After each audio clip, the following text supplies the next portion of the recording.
පොලිමේරා දවසම සුබ වේවා. ඉතින් කොහොමද මගේ යාළුවනේ? මම අද ඔයාලට කියලා දෙන්නේ ක්‍රොමා. ක්‍රොමා කියන්නේ පාටවලට ග්‍රීක් වලින්.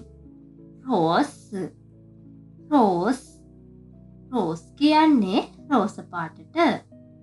කිට්‍රිනෝ කිට්‍රිනෝ කිට්‍රිනෝ කියන්නේ කහ පාටට. අස්ප්‍රෝ අස්ප්‍රෝ අස්ප්‍රෝ කියන්නේ සුදු පාටට. කොකිනෝ කොකිනෝ කොකිනෝ කියන්නේ රතු පාටට. බ්ලර් බ්ලර් බ්ලර් කියන්නේ නිල් පාටට.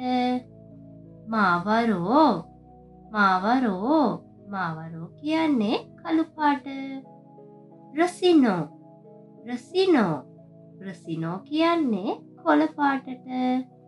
කැෆේ කැෆේ කැෆේ කියන්නේ තුඹුරු පාටට. මෝවී මෝවී මෝවී කියන්නේ ළමයි දම් පාටට.